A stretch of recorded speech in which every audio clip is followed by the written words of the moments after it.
Libra, this is your horoscope for March 2018. Thank you for joining me. It's really nice to be with you today.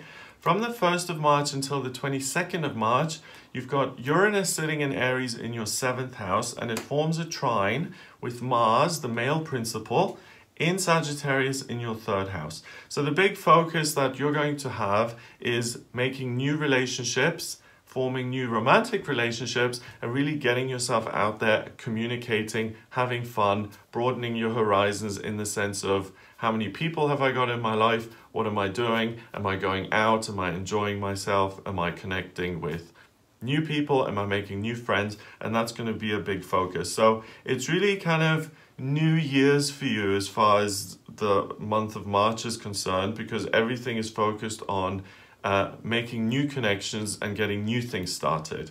On the 2nd of March, we've got the full moon in Virgo, and I've made a separate video on this. This is a full moon that's about letting go of things that no longer work for you. And it's in your 12th house of spirituality at 18 degrees, which becomes 9, spirituality and completion. So this is really wonderful for you because you naturally understand on a spiritual level what no longer serves you. So if you're acting or behaving in certain ways which go against your nature and which harm you, or if you're stuck in certain situations which don't serve you in any way, you're going to have no qualms about letting those go and replacing them with positive circumstances in your life, like new relationships. It works very well with Mars and Uranus on the other side of your chart, and you're naturally going to be letting go of things that do not work, and you're going to create a vacuum then to allow positive new relationships to come into your life.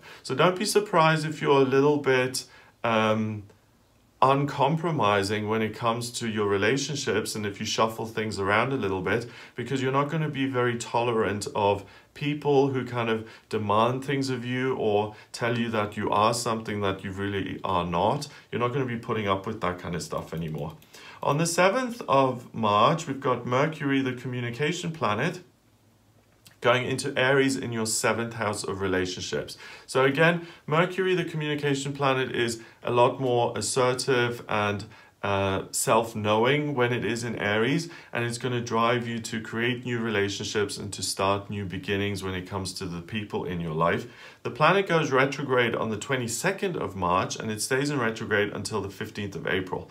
So traditionally, Mercury retrograde is associated with computers not working and phones not working and, you know, flights being delayed and luggage being lost. But in terms of you personally, it's about finding new ways of communicating. And because it's in your 7th house of relationships, it's a huge benefit because you find new kinds of people to connect with, new relationships that you can form, and it's about doing things differently. It goes direct on the 15th, but it stays in Aries until the 14th of May. Mercury is the planet that's nearest to the sun, so it stays in each sign of the zodiac for about 3 weeks. It moves really quickly. Because we have the retrograde in the middle of this, it stays in Aries for about 2 months. So you're much more assertive and self-confident here in the months of March, April, and May. And because it's in the relationship sector, you're much more confident when it comes to forming new relationships. So if you're single and you want to change that, or if you're in a relationship where you feel like you're not being heard and you want to start being heard, you're not going to have any problems making those changes here in March. Also on the 7th of March, we've got Venus, the planet of love and beauty, going into Aries in your 7th house. So the thing that you're really going to focus on and really want to make progress with is relationships. I want new friends, I want a new partner, I want to expand my network. All of those kind of things are going to be super important to you. On the 8th of March, going through all the way until the 10th of July, we've got Jupiter going retrograde. Jupiter is the lucky planet. And when it's retrograde, you stop looking for good luck and good fortune via the external world, and you start looking for it from within.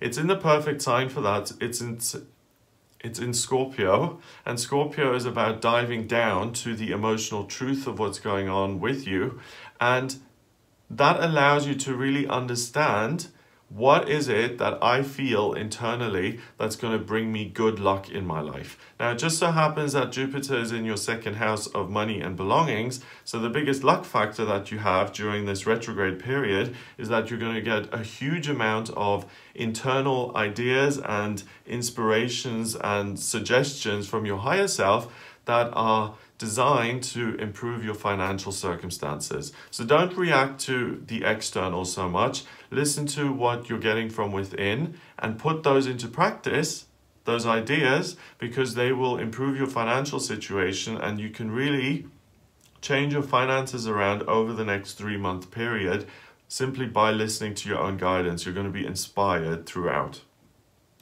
On the 18th of March, we have Mars, the male principle, going from Sagittarius in your 3rd house into Capricorn in your 4th house, and it joins Saturn and Pluto, which are also in Capricorn in your 4th. So now from the 18th of March until the end of the month, what you're going to focus on are the structures of your important relationships, and taking relationships and making them serious and making them something that are long-term and transforming them into relationships that you can really rely on and that you can really have for life. So this is about, making lifelong friends, or making a commitment to a partner, or saying, move in with me, or let's get married, or let's lock this thing down and make it serious. So from the 18th of March until the end of the month, you're going to be focusing on getting security in your relationships. Make use of that, because obviously Mars also doesn't stay in each sign very long. So this is a temporary opportunity to kind of get things in place for a long time, relationship-wise. On the 31st of March, we've got the second full moon of the month in Libra, so it's a blue moon. In January we had 2 full moons, in February we had none, we just had a new moon, and now here in March we have 2 full moons again. When you have 2 full moons in a month, it's a high energy month. So this is a high energy month in terms of relationships and getting your friendships and romantic relationships settled and locked down. But this full moon in Libra here is in your 1st house of self, and it's at 9 degrees, and it's a completion point. So you really feel good about what you've achieved in this month, about the relationships you've formed. It opposes the Sun and Mercury and Uranus in Aries in your 7th house. So you're going to have a lot more relationship security in your life at the end of March than you did going into the month. So you're going to feel very proud of yourself in terms of what you've achieved in terms of your relationship life. So really throw yourself into that, because you're going to be able to make a lot of progress and you'll feel much more secure in terms of the relationships that you've got. So I hope you have a wonderful month. If you would like a private reading with me, then please get in touch via my website. It's gregoryscott.com. Click on the readings tab to order your reading. Please remember to subscribe to this YouTube channel, and I'll speak to you next month.